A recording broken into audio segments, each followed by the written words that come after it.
আমাদের এনসিবির অন্যতম নেতা তারেক শিশির আপনাদের সম্মুখে তিনি বিভিন্ন দিক নির্দেশনা দিয়েছেন।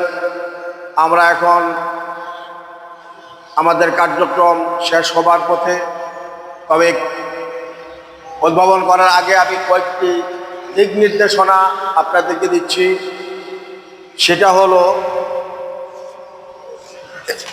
এই আবুল হাসনাত উনি কার লোক?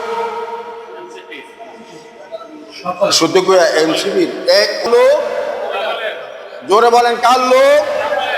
সকলের নাই, শুধু তিনি সারা বাংলাদেশের, তিনি সারা বাংলাদেশে।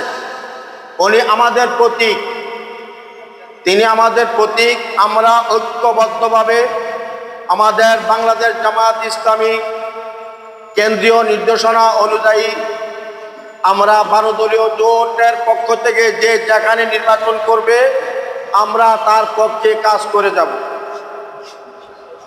আপনারা কথা বোঝেন তো? একটু কথা বললে উত্তর দিলে ভালো হয়। যেখানে যে কোনো প্রার্থী দেওয়া হোক, আমরা 12 দলীয় জোটের পক্ষ থেকে ওনার পক্ষে আমরা কাজ করে যাব। আমাদের মধ্যে হিংসা প্রতিহিংসা কোনো কিছু নেই। আওয়ামী লীগ যারা করত ওরাও আমাদের মাঝে ফিরে আসতে পারেন, আমরা তাদেরকে ওয়েলকাম জানাবো। আপনারা একমত আছেন তো? কারণ এলাকার কোনো স্থানীয় কর্মীরা কোনো আমাদের মাথায় পিটা দেয় নাই।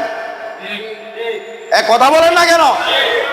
ওরা আমাদের উপরে আক্রমণ করে নাই, ওরা আমাদের জমি দখল করে নাই। আজকে যারা জমি দখল করছে তারা সমাজ থেকে বয়কট হয়ে গেছে। যারা চাঁদাবাজি করতেছে ওরা আমাদের কাছ থেকে বয়কট হয়ে গেছে, এবং তারা কোন দলেই তাদের কোনো আজকে স্থান নাই, এবং তাদের কোনো স্থান আমরাও দেব না। আমার প্রিয় ভাইয়েরা, আমি আপনাদেরকে আরেকটা কথা বলবো, আপনারা সবার সাথে সবাই একটু যোগাযোগ রাখবেন। আর মঞ্জুর হাসান মুন্সি ভাই, তিনি বিএনপি আবার এই যে বিদ্যার ময়দানে ফিরে আসুক, আমরা সেটাও চাই, আমরা সেটাও চাই তিনি ফিরে আসুক। আমরা দোয়া করি তিনি ফিরে আসুক। আমরা বিএনপির সাথে আমাদের কোনো হিংসা নাই, আছে? কথা বলেন, আছে? আওয়ামী লীগের সাথে আমাদের কোনো হিংসা নেই।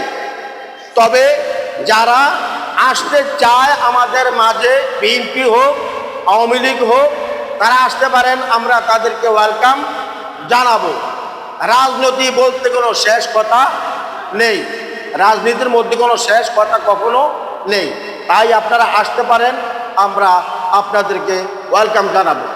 আর 3 নাম্বার কথা, যেটা আমাদের ওয়ার্ডের, শুধু ওয়ার্ড নিয়ে বসে থাকলে হবে না, পুরা ইউনিয়নে দেখতে হয়, পুরা ইউনিয়ন দেখতে হয়। আমাদেরকে প্রতিদিন রোল অনুযায়ী আমাদেরকে কাজ করতে হবে। প্রতিটি লোকের কাছে আমরা যাইতে হবে। আমরা টাকা দিয়ে ভোট কিনবো না, আমরা ভোট চাইবো মানুষের পায়ে ধরে, আমরা ভোট চাইবো মানুষের হাতে ধরে। আমরা টাকা দিয়ে ভোট কখনো কিনে নাই। বাংলাদেশ জামাত ইসলামী এবং তথা 12 দলীয় জোট কখনো টাকা দিয়ে ভোট কিনছে একটা প্রমাণ যদি দিতে পারে, আমি বাংলাদেশ জামাত ইসলাম থেকে পজিটিভ করবো। আছে? আছে? তাহলে আমরা সেটা কখনো করব না। আমাদেরকে অনেকে বলে যে টাকা আসতেছে, কিন্তু আসলে সেই কথা তাদের ধারণা ভুল। আমরা নিজেরা, আমি নিজে নির্বাচনী খরচ আমার উপরে ধরা হয়েছে সংগঠনের কাছ থেকে 5,000। এখন আপনারা বলেন আমাকে টাকা দিবে? কথা বলেন না, আমাকে টাকা দিবে? আমাকে টাকা দিবেন, আমি দিতে হয়, তাহলে আমরা দিতে হয়, আমি এবং আমরা দিতে হয়। তাই আমরা এক এবং নেক থাকবো, কারোর সাথে আমাদের কোনো দ্বন্দ্ব নেই। আবুল কালাম আজাদ বিএনপির নেতা, তিনি জেলাভিত্তিক নেতা। আমার এই ভাতিজা আবুল কালাম আজাদ বিএনপি করেন, তিনি অত্যন্ত ভদ্র এবং নম্র। আমি তাকেও ভালোবাসি, তাকে অত্যন্ত ভালোবাসি, সবসময় আমার সাথে যোগাযোগ রাখে। আমি আশা করি আমাদের আশা কেন্দ্রে কোনো বিশৃঙ্খলা তৈরি হবে না। আমরা নেতারা যারা আছি তারা যদি এক থাকি, মিলেমিশে থাকি, তাহলে কোনো গণ্ডগোল হওয়ার সম্ভাবনা নাই। তবে হ্যাঁ, গন্ডগোল যাতে না হয় সেই চেষ্টা আমাদের করতে হবে। আর যদি আমাদের উপরে কেউ উপচে পড়ে এসে গন্ডগোল তৈরি করতে চায়, আমরা কখনো তাদেরকে ছেড়ে দিব না।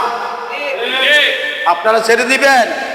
আমি একটা বক্তব্যে আমি বলেছিলাম, আমাকে বলা হয়েছিল নির্বাচন কেন্দ্র দখল করবে।